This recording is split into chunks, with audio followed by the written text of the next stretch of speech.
Hello, welcome everybody to LALIFF Connect and one of our last events for the entire month. This master class is for experimental animation, and I'm excited to bring two wonderful moderators, José Iñesta and Simón Wilches-Castro, and as well as two filmmakers whose shorts premiered, or didn't premiere, but at least screened at this year's LALIFF Connect.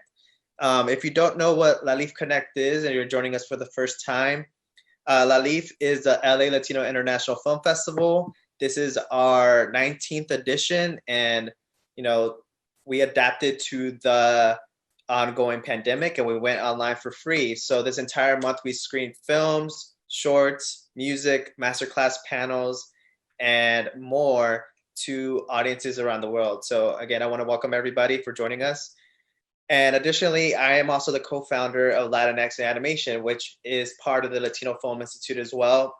We organize talks, Q&As, events, and we support our members throughout the US and around the world that are Latinx, are people of color, and our mission is to empower diversity in animation, VFX, and gaming. And together, we combine forces to bring this awesome talk, and I'm excited to get this rolling. So again, welcome Simón and José. José is the CEO of Pixelatl, and Simón is a creative director at Titmouse Animation. So José, would you like to introduce yourself and also talk a little bit about the work that you do with Pixelatl? Sure. Hi, welcome everybody. I'm José from Pixelatl. And as you may know, Pixelatl is an animation, comic, and video game festival that occurs in Mexico every year, in Cuernavaca, Mexico. But it's a bit more than just a festival. We are a platform that is trying to develop original content from all the Latin American creators. We have several contests through the year, like Idea Tune, Sequenciarte, BMX Showroom, and we have several activities, not only the festival in September. We have a boot camp for creators that are trying to develop series and features. This one is going to be coming up next June. We just had one last March for short features from creators all over from Latin America. And as I was telling, the main reason people know us is because of the festival that we have every September. And we are going to have it again this year from September 1st to the 5th. Amazing. Thank you, José. Simón, can you introduce yourself and the work that you've done in the past as an animator and director? Yeah. So again, my name is Simón Wilches-Castro. I'm Colombian originally. I moved here about 10 years ago to Los Angeles, California, and to do a master's in animation. Before I moved to the US, I was working a lot doing online and political humor content in Colombia, which was a country that was, very turbulent, as most of Latin America in terms of politics. So we did one of the first video blogs in the country. This was back in 2014, even before YouTube was, or 2016, sorry, even before YouTube was that popular even. From there, we went to, this was like a Saturday Night Live kind of show. We moved to animation, and we did a sort of South Park-ish kind of series. With that series, I earned a scholarship, fellowship called the Fulbright Fellowship, which allowed me to move to the US, do a master's, and then from the US, from the USC, which is where I went to, I started at Titmouse as an animator. And I've been doing a lot of special projects, experimental kind of work, working with independent animators and short videos, not the series that you know and love, but like the stuff that you don't know who made it. That's the stuff that I kind of make. And I became a director, and I've been trying from that position to connect with a lot of independent artists around the world, and now really trying to focus with Latin American creators. Amazing. Thank you, Simón. And now I would like to welcome our panelists. So if they can turn on their video. Amazing. So I would like to welcome Gustavo and Monica and Miguel. All three are directors and filmmakers that their work has screened at LALIFF Connect this past month. And both of their films are experimental animation, not necessarily the type of narrative animated stories that you're used to seeing, and also employ very interesting animated techniques as well. And all of them are Colombian as well, Colombian filmmakers, which is amazing, as you know, tapping into our Latin American animation. So I'll let Jose and Simón take it from here and navigate this talk. I'll turn off my video and hop off, and I'll hop in at the end for some Q&A questions from the audience that are watching. Thank you. Thank you. Thank you. Well, before we start, we are going to see a clip, right, of each short. Is that correct? Yes, actually, let me do that. Jump the gun on that one. LALIFF, can you enable screen sharing for me?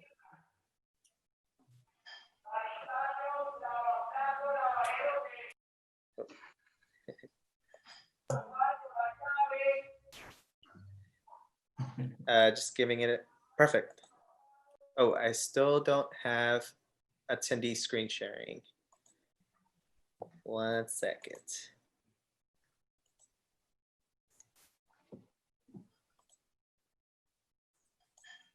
Aha, there we go. All right, so first I'm gonna play a minute of Habitografiados. And can everybody see that? Yep. Yes. Perfect. I'm gonna play a minute and then we'll jump into the next short. Do you have audio, everybody? It's muted. You have audio? I don't think so. I think we can't hear anything here. All right, hold on. I know what the issue is. Share computer sound. All right, here we go. Take two.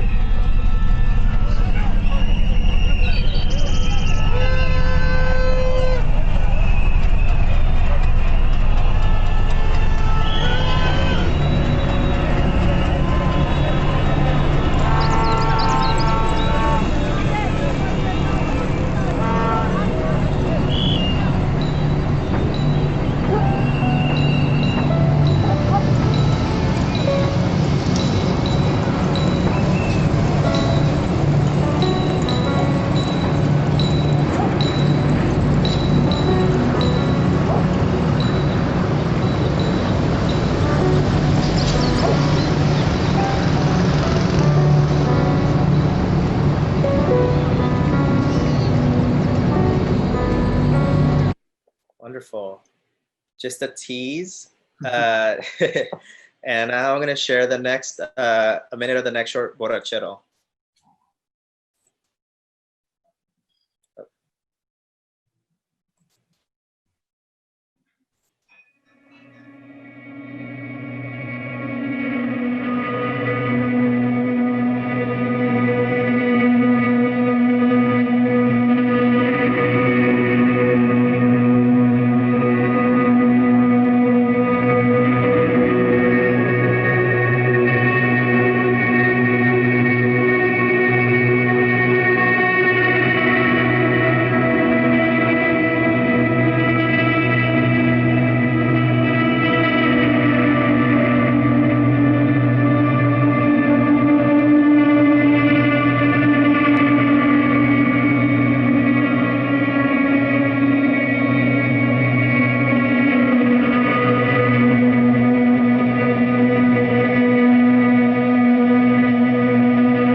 Awesome. So hopefully for our audience that is watching, that was a little bit of a tease. I know the films are still going through the festival circuit as well. So we can talk a little bit at the end where we can follow Gustavo, Monica, Miguel on social media, and hopefully people that are interested in watching the entire shorts can watch it in the future.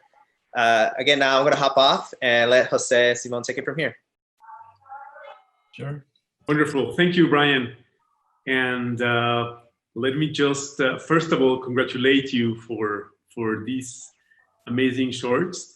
When I saw that they lasted 8 minutes or something like that, I was scared. I was like, oh my God, experimental animation, I'm gonna be bored. And it didn't happen. It didn't happen. I really enjoy them a lot. And I would like to ask you, first of all, what was the story that you were trying to tell through these shorts? So I don't know if we can start with Gustavo. All right. Just one thing for people watching at home, that clip was very glitchy, so it looks very different once you actually see it properly. So just like as a filmmaker, I'm like, ah. Anyway, sorry. Hi, everyone. So, yeah, my name is Gustav Kaito. So I'm an animator, an artist, filmmaker, and I'm originally from Colombia, but I live now in Canada. So when I moved from Colombia. It was 2002. That was like a pretty dangerous time in Colombia. So growing up there, the idea of violence and that was part of the everyday, really made an impact on me. As well, that it's a country that's full of very religious country. It's very Catholic, but there's also a lot of indigenous traditions that are still very much alive.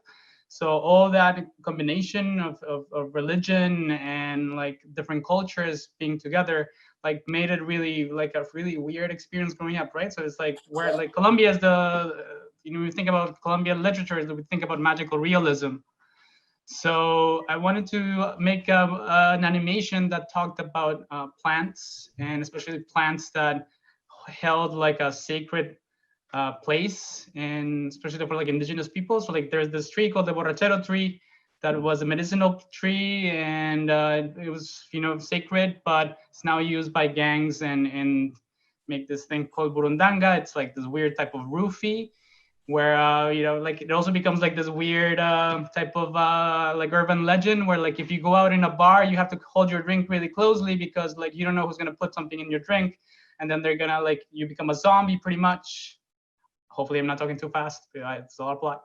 And then they empty your bank account and you cannot say no, basically. You're your free will is out. And then the next day you don't remember anything. So I wanted to tell a story that was about that held that, it's about this plant and it's tradition, but it's also its contemporary use as part of crime. But then also giving the plant a bit of agency, if you've seen the plant, if you've seen the short, there's a bit of a spirit, it becomes it's almost like a mystery film, but it becomes supernatural. So I wanted to give a bit of agency to a plant, pretty much, but telling a horror, a supernatural type of story as well. This is wonderful. When I was watching it, it reminded me of peyote in Mexico. Yeah. So it was very, as you were mentioning, it's very mystical. And now I'm going to switch to Spanish para que nos cuenten un poco de la historia detrás del corto allá en Cali, Colombia. Bueno, pues en realidad hay una historia detrás del corto, pero nuestra intención no es tanto que la gente la reconozca, sino que la intención era un poco que las personas cuando vean este reguero de personajes en la pantalla, como que se concentren en encontrar el movimiento de cada personaje y si quieren armar su propia historia haciendo conexiones, es un poco lo que nos gustaría que pasara, pero al final yo creo, o nosotros creemos que con estas películas experimentales puede pasar cualquier cosa cuando alguien se sienta a verla, que es un poco lo que nos fascina a nosotros, ¿no? En ese sentido, pues nos gusta hablar acerca de la película, pero no nos gusta tanto explicar lo que quisiéramos que pasara o nuestra intención comunicativa, ¿sí? Pues es un poco eso. La película habla un poco acerca de nuestra experiencia en la ciudad, en Cali, de cómo nosotros percibimos el movimiento cotidiano en la ciudad, en la calle, y cómo hemos construido una imagen nosotros de esta ciudad y de otras ciudades en donde hemos vivido y en donde hemos estado en Latinoamérica, también en Bogotá y en Buenos Aires sobre todo. Es una mezcla de eso. Y pues bueno, eso es, sí. Y bueno, la historia, yo quería decirte, Gustavo, que aquí en la esquina hay un arbolito de borrachero que vemos todos los días, Sí. y es divino, y cuando florece, pues uno ve esas flores allí cayendo y se imagina, si me duermo debajo del borrachero, ¿qué pasará? Que era el mito, ¿no? Sueños, sueños. Ese era el mito, pues que uno, bueno, en fin. Pero, como decía Miguel, claro, siempre hay una historia de alguna manera, pero en el caso nuestro la historia está relacionada con la producción, con el trabajo de desarrollo de la película, más que con el contenido de la película. La historia es un poco nosotros juntándonos y encontrando recorridos recurrentes, valga la cacofonía ahí, en el espacio que habitamos y que recorremos todo el tiempo, siempre de la misma manera. Siempre tenemos que ir al colegio de los niños, siempre tenemos que ir a comprar la comida en el mismo lugar, siempre tenemos que sacar a los perros a dar la misma vuelta. Y en ese ritmo de la constancia y de la repetición, nosotros tomamos la decisión consciente de detenernos a observar intensamente lo que sucede en esos recorridos y nos empezamos a dar cuenta que hay mucho que ver allí, hay mucho más de lo que uno ve, y nosotros seguramente somos también, para quienes nos ven, una cosa recurrente, una gente que pasa todos los días a la misma hora con 2 perros por ahí, siempre, siempre, siempre, y no existen más allá de esos 2 perros y ese momento. Pero para nosotros, pues la intención era como hacer así y mirar un poquito más allá de la gente, pues cómo es esa actividad de esa gente con la que nos topamos todo el día. Esto es una reflexión ahí sobre eso. Muchísimas gracias, Mónica y Miguel, por este gran corto que también nos hace reflexionar mucho. Y Simón tiene unas preguntas bien interesantes para ustedes, así es que voy a dejar que Simón les pregunte. Well, first of all, congratulations on choosing great names for the films, because I know if you put them out in festivals, I can only imagine people trying to say borrachero in English, French. And then habitografiados, I don't know if that's easier or more complicated, but I know I chose a film I made, it's called Semáforo, and I've had the most incredible interpretations of the word from many places when it goes out to festivals. But going off, I think you touched a little bit, and I wanted to do a thing for the non-Spanish speaking people, which was sort of like summarize Monica's response, because I think, it's nice if they tune in and can understand what you guys are saying. So it's basically, you guys were saying that, and this will follow to my question, which is, you guys wanted to leave it open to interpretation, basically. There is a story, but it's not a defined story, like a traditionally defined story, but more like the juxtaposition of images and just creates meaning, right?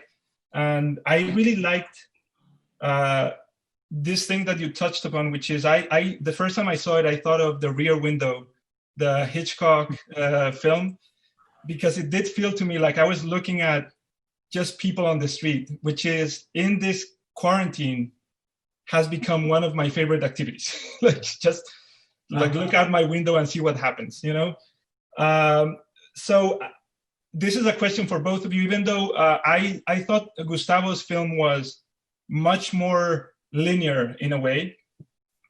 So I could appreciate it more linearly. Like I wanted to ask you, what was the structural considerations of the film? How do you start? How do you choose what images to show? Did you discard stuff? Were there moments of like, this is a crazy idea, I'm gonna quit? So I wanted to talk a little bit about the process of how you came up with this and how you ended up saying, this is done, it's going out to festivals. So maybe, yeah, you guys can start, Miguel and Monica. Us. Oh, okay. Oh, in Spanish, you can say it. Spanish or English? Dale, Half and tú. half. I'll speak in English, and he speaks in Spanish, so Simón doesn't have triple work. Okay. I think for us, the structural decisions and formal decisions were basically the thing that over which we started building. So we made the conscious choice from the start that we wanted spatial montage. So we didn't want to use shot after shot in a sequence layout, but we wanted one single shot in which everything was going to happen.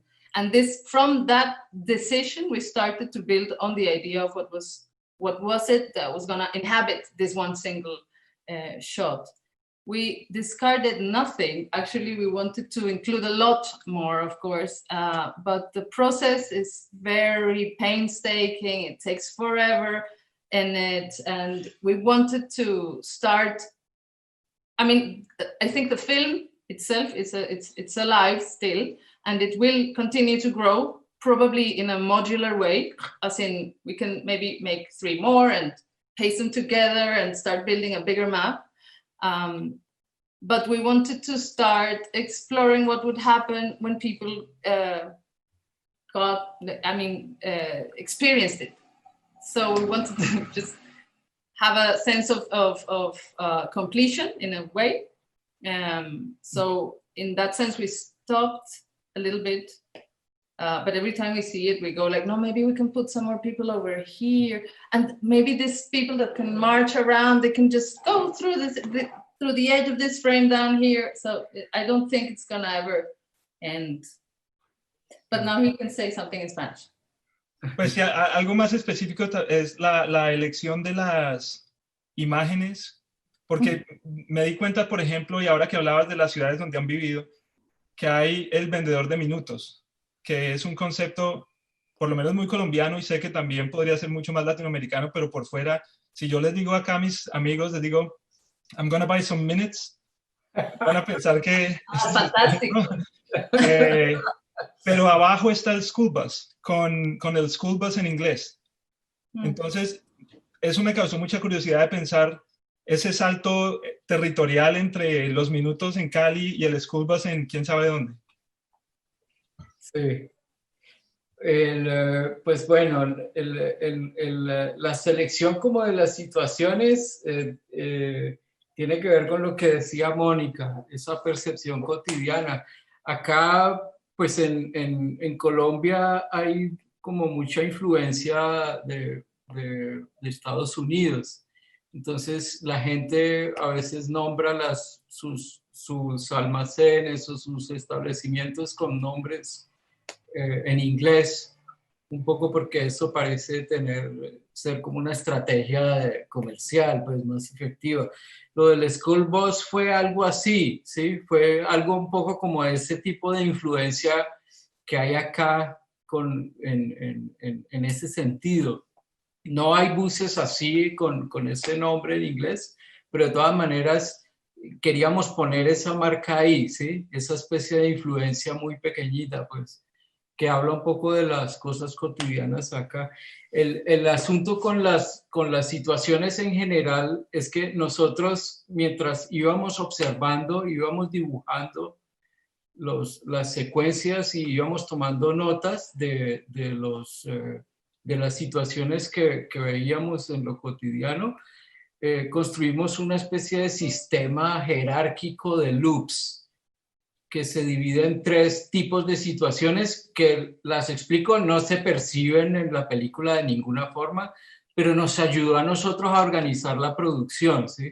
Como para no volvernos locos con ese poco de loops que estábamos produciendo. Entonces hay algunos loops que dan cuenta de situaciones que las hemos llamado como de moradores de la pantalla, que son más como habitantes, que representan situaciones un poco más complejas en términos de movimiento y del comportamiento espacial. Hay otros que simplemente son pasantes, son gente que pasa.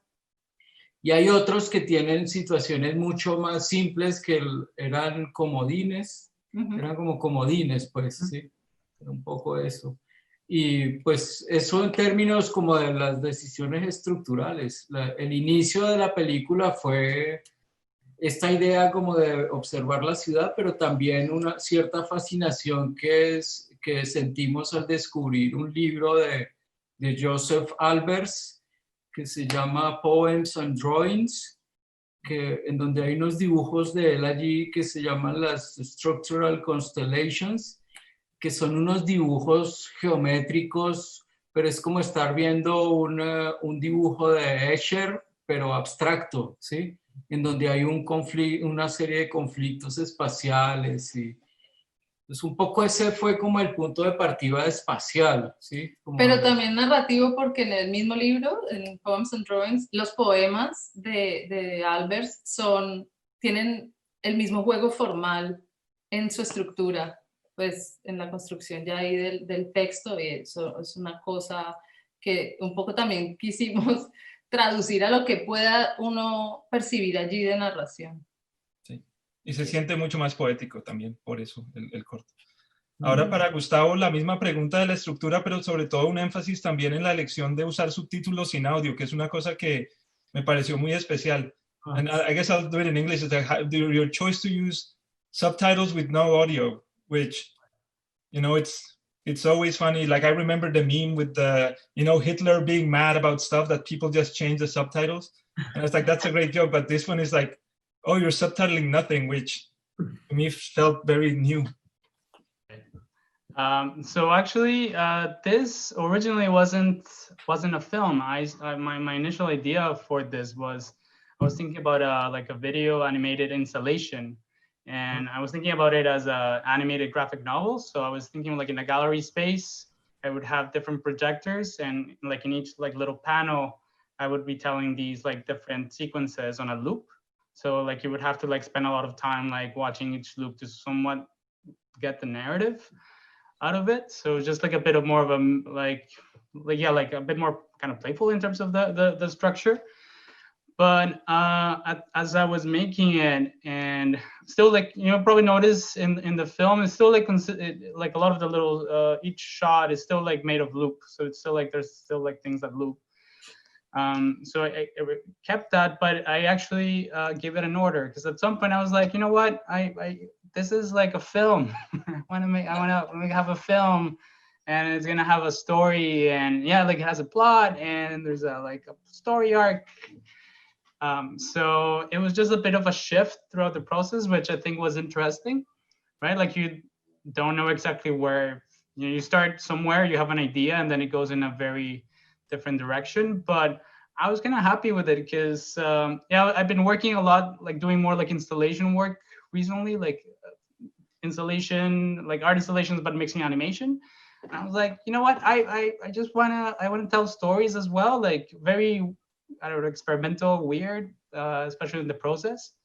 But I also like the idea of storytelling. So it was a bit of like, yeah, like a weird decision at some point, and then like, this is now a film. I'm gonna submit it to film festivals instead. So that was part of it. But like in terms of it, like I also like, you still like, you know, storyboarded. I wrote a script, all these elements, but it still changed. Like at some point, like I wanted to like have it like more of a traditional kind of animation with like an actual character. But slowly I just started to like pare things down and shifted my focus. So like at some point I was like, yeah, I was gonna draw this person. She was gonna like it's like the main character is like this woman, and I was gonna draw her. But I just started shifting it, and it was just like it's about like this landscapes mainly. It's about like the setting. It's about like the connection between the you know, the characters and the plants with the Colombian landscape more than anything. And so there was that process of like distillation, of like distilling these things. Same thing with like the narrative. I wrote like a very long, like around like a short story that was like 6 pages long, and then like condensed it like really like to these like very short like kind of beats that's in the dialogue. I wanted to make it feel like a bit like film noirish. And initially I was gonna have a voiceover as well. I wanted to have someone like gonna like, you know, again, it's like almost like a like police interview, like someone like press a tape. You have like this dialogue between like a person that's being interviewed. And that was my initial plan as well. But then at some point, I was like, again, it's like trying to pare things down, because, you know, like, I think the animation itself was very like visually rich. I think like it's very visual, and like with the music, and there's this like the narrative that's in the text, and it's just like very easy to like put too many elements into something, right? So it was a bit nerve-wracking, but I was like, no, you know what, like, I don't think I need a voiceover. I think it's just like this dialogue, and then it's just gonna be about the image and the sound and the text, and it's just like it creates a bit more focus to it. So it definitely like it was like a strange process, but it started like a very, very different place, but I was happy that I was able to just like, you know, like started like a bit big, and then just like kind of like focus down, and then like I had like a much sharper focus at the end, and I think, yeah, like I think it was fine. Yeah. Jose, do you have another question?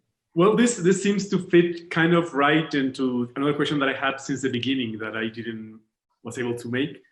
And also somebody from the audience, Roy is asking this question specifically to Gustavo.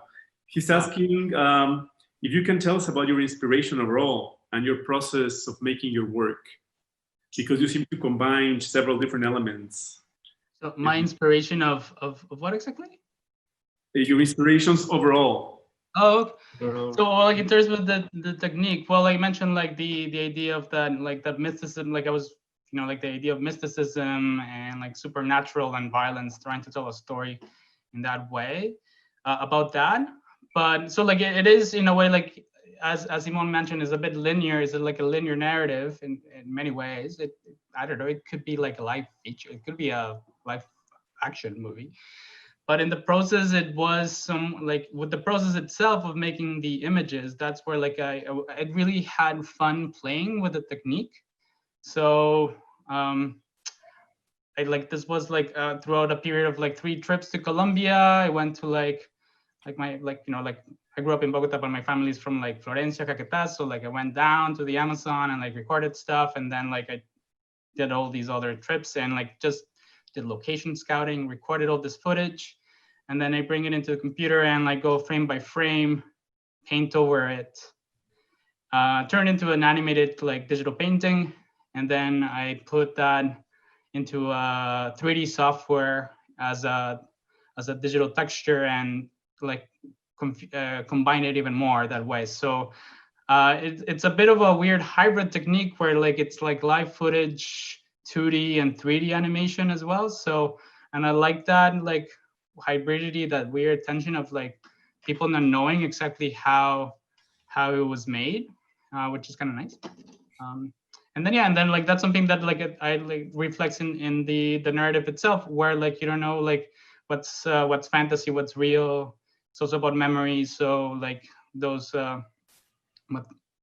weird gaps that are created is also reflected in the process. So definitely like very playful in terms of like just like going into a computer and like playing around with textures and images and lights and seeing what happened. I think that's a lot of my experimentation. It happens in the image making process a lot of the times. Can I ask you a follow-up regarding I know when people see experimental work and stuff that is out of the ordinary, they usually ask this question, which I hate. But in this case, because it's the subject of the film, did you try any drugs? Did you try any drugs?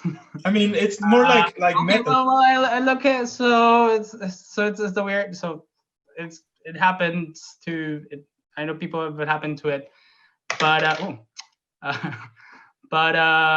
when I was 17, I did it on my own because I was like, this is a cool plant.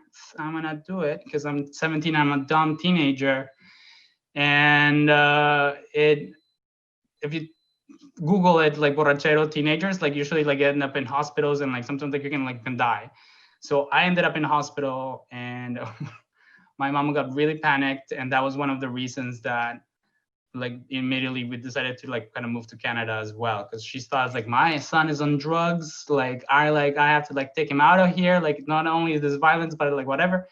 So in many ways, like to me, like that the plant itself also like changed my life Yes. as well, right? So it's something that like I've carried with me, and like just like in a way, like this plant is like it's powerful. It changed my life in like a really weird, unexpected way.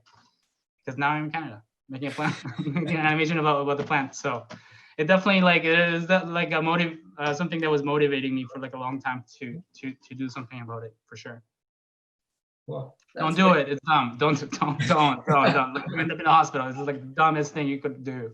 Unless you want to be in the hospital, right? Yeah. The next day I was just like, yeah. Well, you were in Canada the next day. Yeah. You're like, what? How A come? couple of weeks afterwards. Yeah. I just had it. Okay. Yeah. I don't know if the audience has any more questions. I don't know. I can't see here on my. But if not, I would like to follow up with a question for Monica and Miguel about. Well, I guess this is a broader question in terms of like making experimental film.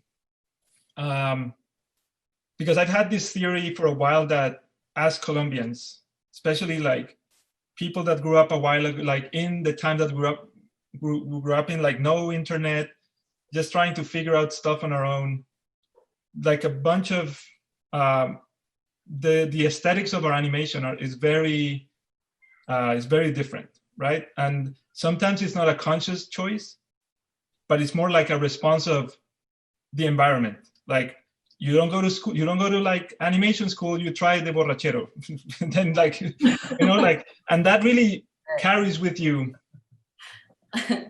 When I first saw your film, I had this, this was a very dumb thought, but I thought about it because I've seen so many Latin American films. Like this doesn't feel like a Latin American film per se, right? Like it feels more of a global film. Like I couldn't place where it was except when I saw the minutes and a few elements. I know you've lived in, I don't know if you, Monica, lived in, what is it, Europe for a while, or did you go there? So yeah. I want to know like the mixture of those experiences and like if in any way you feel that, like, is your film a Latin American film? Is your film, or you don't even think about it in any? I think I see where you're, like, I kind of understand the question. I think I'm gonna try to answer first. Okay. Yeah, you think a little bit more. I'll go with the flow. I think it's inescapable to make a Latin American film, I think, because even if we have lived abroad, Miguel lived in Buenos Aires, it's still Latin America, but he lived there for a while. I lived in London and in Tallinn in Estonia, but I never ceased to have the Latin American accent. I never ceased to feel out of place in a sense. I guess even more out of place that you could feel in LA maybe, because the Latin American community was a bit more spread out and I was not part of it. And so everything we make will end up being or reflecting this Latin American thing that we have inside, which is very powerful and very strong. And we carry with us not only like a badge of honor, but also like a dragging historic weight. So, but in the other sense, where it doesn't feel necessarily only Latin American, is in the fact that we run away a little bit from the story and from telling particular stories that attain to only one single way of looking at life or connecting with life. So we bring together mostly what we don't find in what we consume, I guess, which is story. We find stories everywhere. And we just want to do something that kind of gets rid of that constraint that demands characters that look a certain way, that have a face and the name and the backstory. We just focus on the shape or the weight or the movement or the presence and get rid of all the other stuff, which is not very Latin American, because Latin Americans are very, very connected to storytelling. Like you mentioned the realismo mágico, which literally defines Colombian storytelling, for better or worse, because it has its two sides. So I guess that's where our film maybe distances itself from being only Latin American, but not it cannot escape the fact that it is. If that makes sense. I mean, I know it was a complicated question because I know this is like it's asking like how do you like what identity you give to your film, which is not a. But I do feel like we're in the framework of a like Latin American independent film festival in Latin American animation, and I do think identity. And I, as a creator, I face this a lot, which is what kind of film should I be making, or am I bound to my identity as a Latino, or am I bound to my identity as an artist? So that's mainly it's always like a controversial question, but I always like to hear people, how do we engage this sort of like internal turmoil as creative people? So it's a very interesting question, really. I never thought about it in the way that I had to right now, really quickly. But I think I would like to hear him. It's worse in my case because I never thought about it also. But I remember when we were producing the film, there was a moment when we started showing it to some friends. And I remember one friend in Bogota, maybe you know him, Simón, Diego Rios. Diego Rios watched the film in a very early stage. Super early stage. And he told us, obviously you are depicting a Latin American city, and we never thought about it. That was not our intention. So until then, we started talking about Latin American cities in the film. Before that, we just trying to make an appropriation of Albert's drawings. Very European. Yes. Yeah, but now that you mention it, our producer right now for the next film, he considers it like a barrio, more than even a city, but a barrio, which is even more Latin American. I mean, it defines the way Latin America. Where the obsessions. Yeah. And in your way, Gustavo, because borrachero is such a, I mean, if you're Colombian, you know what that is and what it means, and it has a lot of weight, even if you have never experienced it. But did you ever, and again, these are questions that are very like, if you feel uncomfortable, just dismiss it. But like, it carries such a strong weight in the way, for example, that people think of Colombia, Colombia drugs. Did you ever have any like, I don't know, thoughts about it? Like, am I making a film about something? But that's what I wanted to ask you if you had done it, because that feels like much more, like, where is the truth coming from, right? So that's the... Yeah, I mean, it's like way less known as like something like cocaine, or like if I were to do something about like Pablo Escobar or something like that, right? It is a complicated question too, for sure, and it's something I like definitely have thought about it. This one to me it's a bit less well known. Like there's like Vice documentaries about it and whatever. Like so you can check out articles about like if you travel to Colombia, don't do this, whatever. So that's something that it's in my mind. But at the same time, it's like I can't help it. At the same time, like these are like maybe because of like I like as a migrant, right? Like sometimes like I think as migrants maybe like we're different than like Monica and Miguel. Then like I think like sometimes like that identity or like trying to like keep that part of us alive sometimes like becomes like very crucial to it. So like these are stories that I want to tell, and that the problem is that like nobody knows about it here, and then like I have to spend like 10 minutes explaining it to it. So that becomes of a different problem as well. But one thing for sure that I wanted to know is that, that I wanted to do is that if I'm telling something that deals with like some of this history of violence or deals with like history of crime in Colombia, that it's like a different story, that it's not the same. That's like like Narcos or whatever, right? That's the standard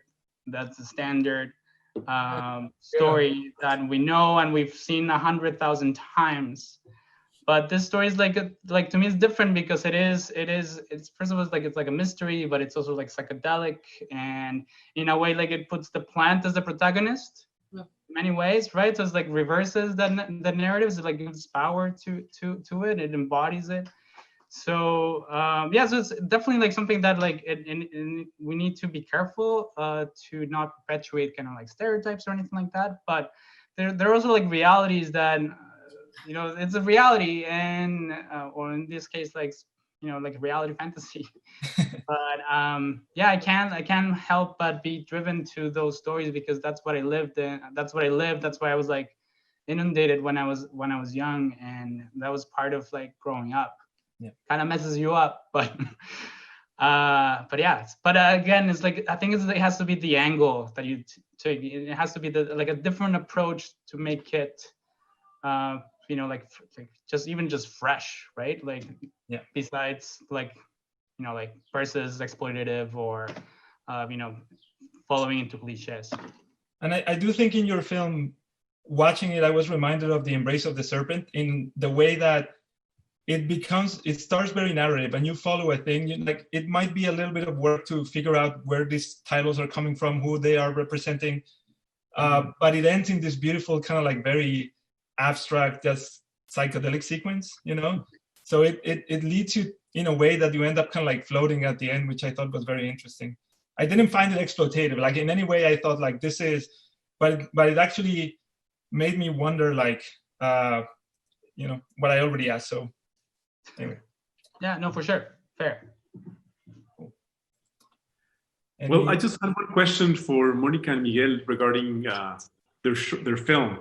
And this has to do more with me, I guess, than with you, but I want to find your answer regardless. My background is I'm a computer engineer, and I'm extremely perfectionist and obsessive. And when I started to see your film, I wanted to understand every single part of it, and I was going mad. And I want to ask you, what obsessions drove you to make this film? What obsessions drove you to make this film? Well, in contrast of your perfectionism, in contrast of your perfectionism, we try to use the accidental as a aesthetic element. So it was intentional. Every part of the film, it seems to have some little details that looks like accidents, like technical accidents. Just you see the little numbers beside the drawings, or maybe you can see the frame of the paper. The drawing is not very clean, but all that was our intention because we were thinking that it could make the image more present in the screen, not in order to represent something or depict something, but talks about itself. It's Yeah, the funny thing is that I was trying to make a meaning out of each number, out of each thing that was moving, so it was driving me crazy when I was watching it. But it's good to know though. But you can find this what some people would call mistakes, or this is what defines mostly each of the loops. It gives it a little identity. It doesn't come from the same place as the other one, or the other one, or the other one, because it's not a process of, it's not an automatic or reproductive process, but it's unique. Every single mistake is unique to each of its owners. Since we're talking technically, can you talk about the choice of the base? Like that cardboard. You know, like, why did you choose to project it onto this very specific material? Was that a thing or just like? Bueno, no, el fondo es un intaglio, que es, y fue, pues para nosotros fue como un descubrimiento interesante de la técnica para hacer el fondo. Porque, y llegó un poco tarde en realidad, llegó un poco hacia el final de la película, porque lo estábamos dibujando y estábamos utilizando muchas texturas, ¿sí? Muchas texturas de pintura,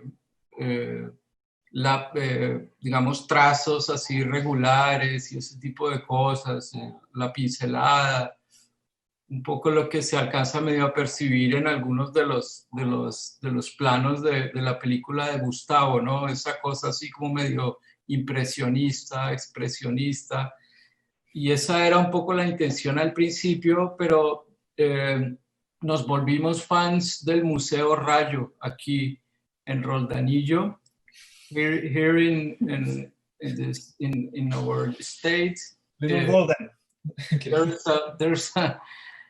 There's a town named Roldanillo, and there is a museum called Museo Rayo because of Omar Rayo, que fue un artista importante de nuestra región. Y él era una persona que utilizaba mucho esta técnica de intaglio. Si uno ve su colección, la colección que tiene el museo de sus intaglios, uno se enamora de esa técnica, pues. Entonces eso fue lo que nos pasó, y sobre todo Mónica se enamoró mucho de esa técnica y comenzó como una obsesa a hacer intaglios, ¿sí? Era tremendo, sí, porque es una técnica que requiere mucho tiempo y es muy material. Entonces nada, ella hizo ese intaglio y cuando pusimos los dibujos en la composición, porque es composición digital, pues no nos atrevimos a hacer algo así como todo analógico. Aunque queríamos, claro. Sí, queríamos, pero no, sí, estaríamos 10 años ahí haciendo la película. No, cuando hicimos la composición de los dibujos sobre el intaglio nos gustó mucho, quedamos como fascinados. Entonces sí, es porque el intaglio como que, además se nos ocurrió hacer este stop motion de la luz alrededor del intaglio, que produce un efecto muy interesante como de altos relieves y bajos relieves, ¿sí?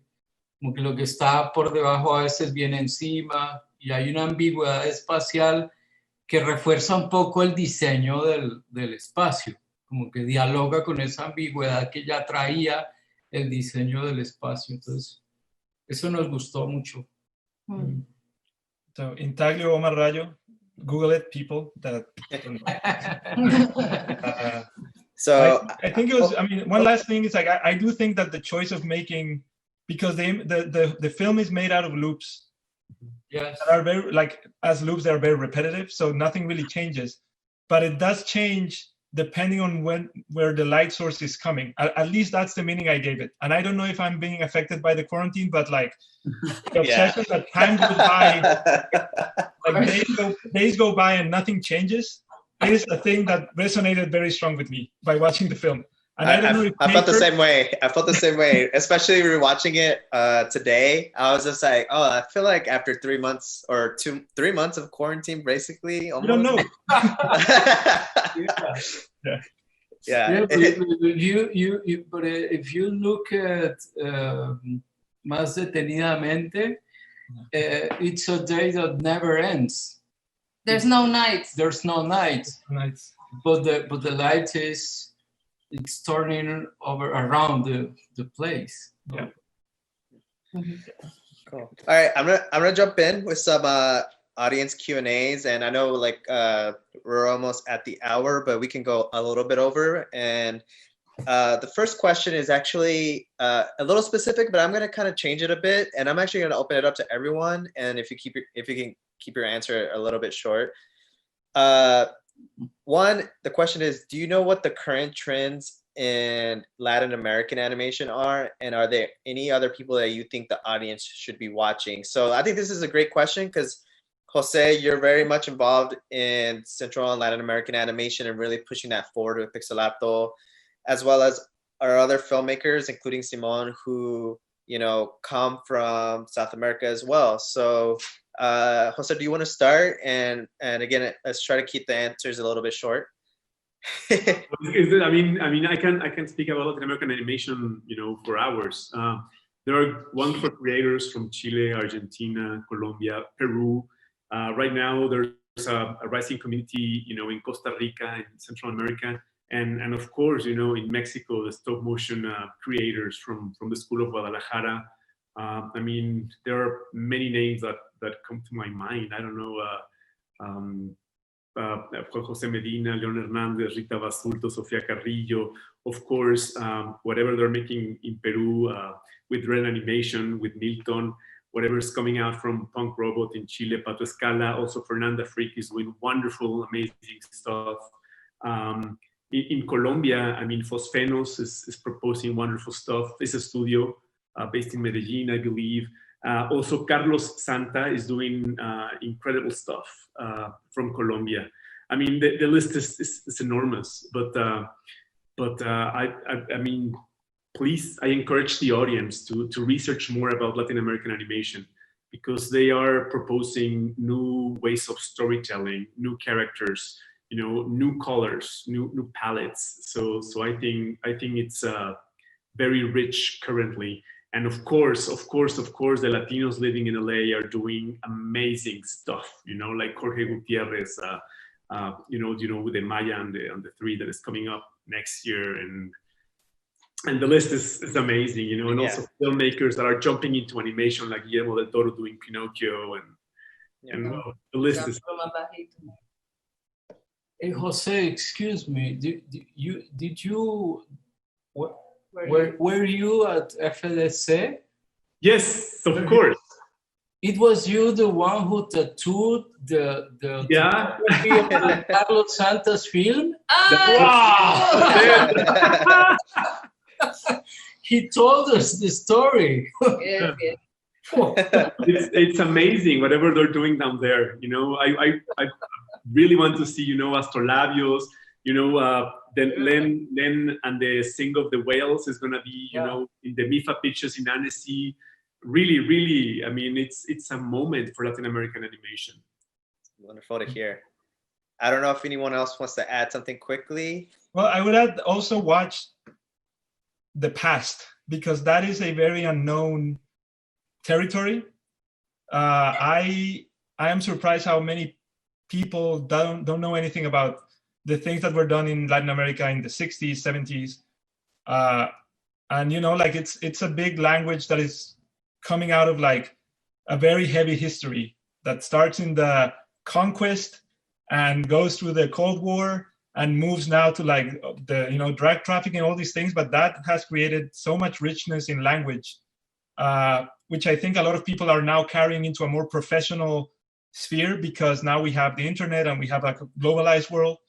So people know more technique, but the things that you find in Brazil, Marcos Magalhães, Cuba is one of the places that I'm so sad people don't know more about because we just lost Juan Padrón, but Juan Padrón is just the tip of the iceberg of creators in Cuba. And then, currently there's a guy in Colombia called Carlos Gomez Salamanca, and he's one of my favorite creators currently. Lupus and Carne. Carne. Sí, sí. Oh, amazing.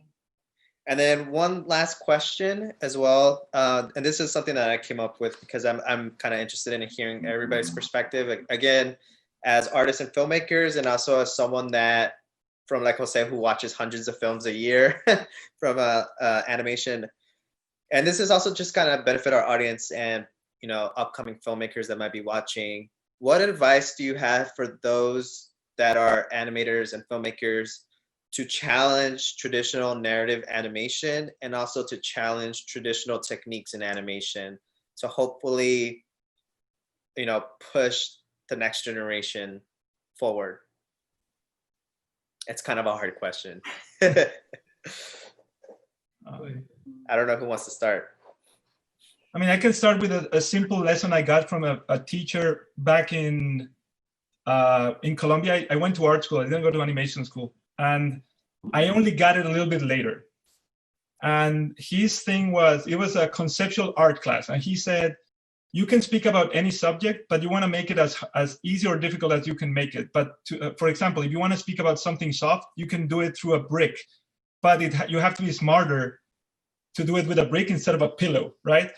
Because a pillow immediately spells soft. And I think like when we're challenging, and I say this as a filmmaker who is still trying to figure it out, when you're challenging narratives, you can do it the easy way or the hard way, right? And I think the easy way is also elevating a little bit of the technique. Not that the technique has to be one, but like I feel it's more about all the work you put into, you know, like I think the Habitografiados is so successful because it's a very complicated film to understand in one watching, but it's such a pleasure to watch. And the more time you want to spend with it, the more of the ideas are going to sink in your brain. I found it, I did a film called Semáforo here, and before I moved to the US, all my films were rejected in every festival. And then I moved into more of a traditional academy to just learn technique, and I realized, oh, if I do my thing that looks a little better and put a little bit more work on it, then people are gonna at least watch it more longer, and they will get more interested in the idea. So I think that would be an advice. I don't know if it's the right one, but like it's one.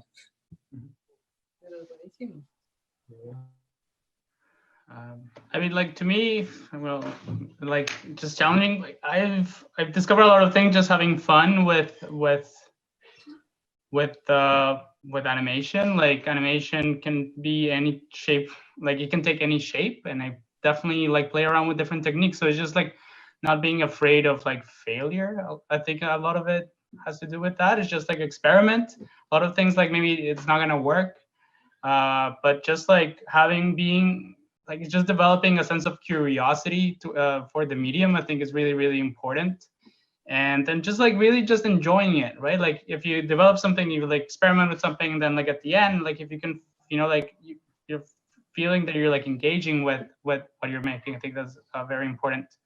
So just in terms of technique, also challenging narratives as well. Like regardless, I think it has to do like regardless of your medium, right? It could be like experimental, it can be like more narrative, it could be a bit more traditional, but I think it's still like important to think about like what's happening around the world, especially right now, what's happening in like, you know, North America. We're living through like very like troubled times. There's like a lot of tense situations. So like just having, you know, like animators, whatever the medium is, to just like, you know, like being able to like talk about what's happening in the world and not being afraid of that. I think it's really important, right? Just because like, you know, like we can also challenge like narratives that are like, you know, social narratives, and like, you know, like I think just, you know, sometimes like animation might be thought about too much in like a commercial sense, but it can really talk about like important issues around the world, like about social justice and racial justice, and it's like really, really crucial right now to be talking about that as well.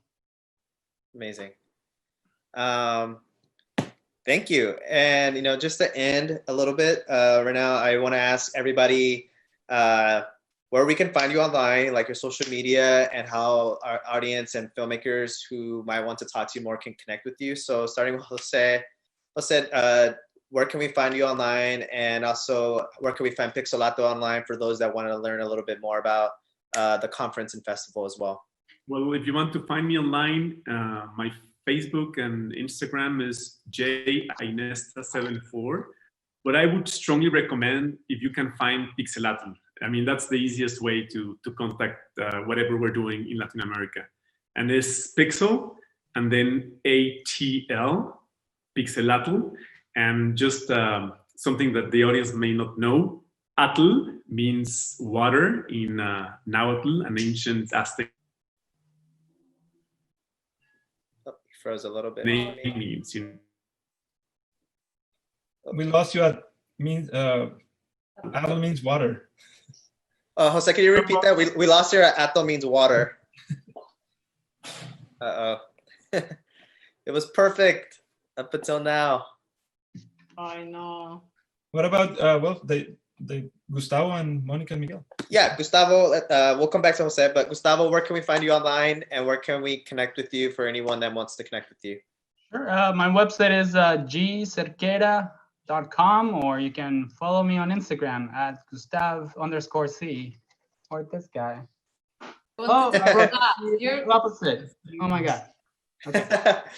But you So, did it wait the a- wrong way, I don't know how to write it backwards. You could, I think you just put it. You could just put it normal. Can I?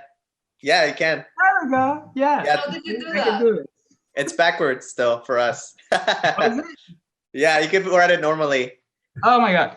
Ah, Yeah, you can write it. All right, let's go to Simón. Simón, where can we connect with you? I know you have a website, but also online as well. My website is a mess. No, I guess online it will be at Simón Wilches-C, C from Castro.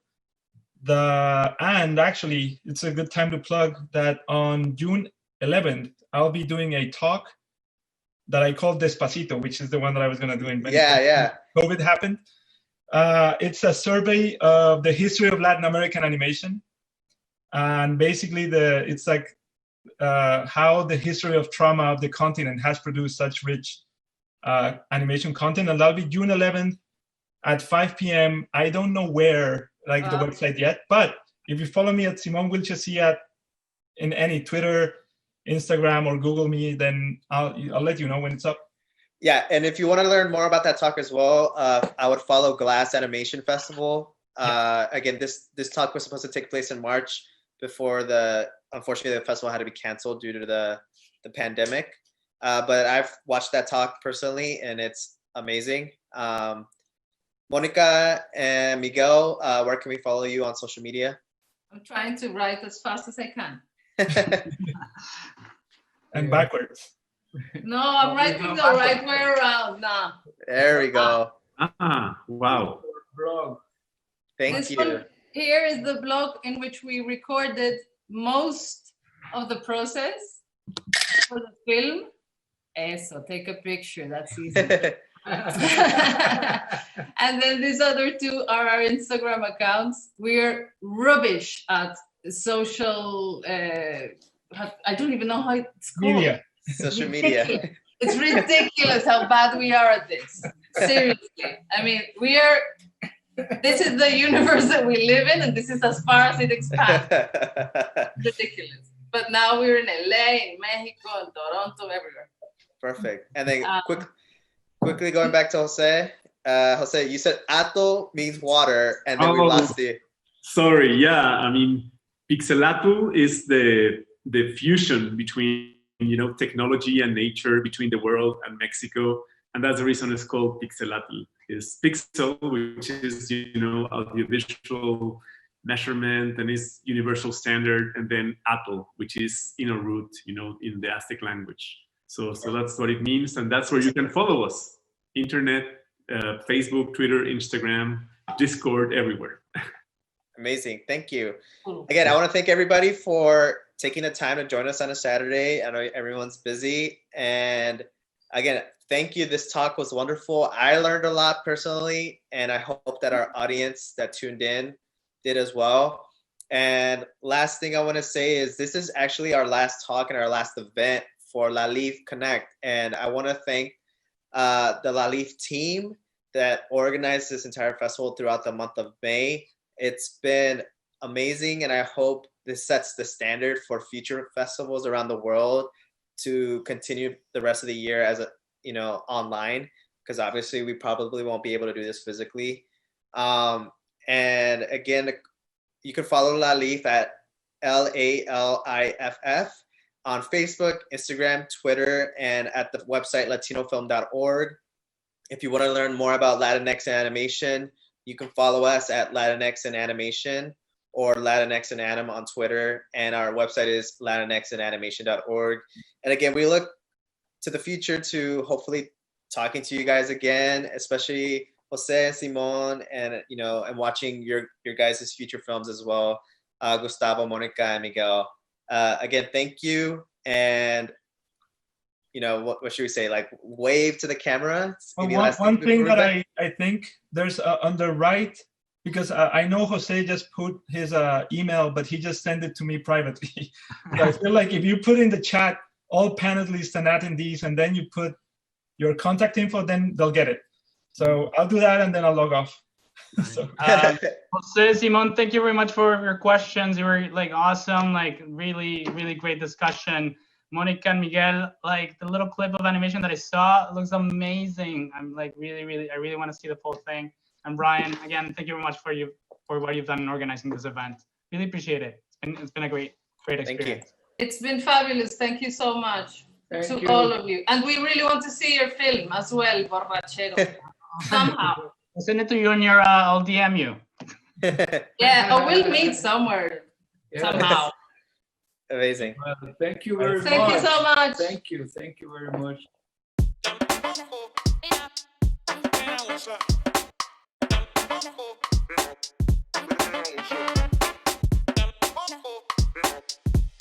What's up?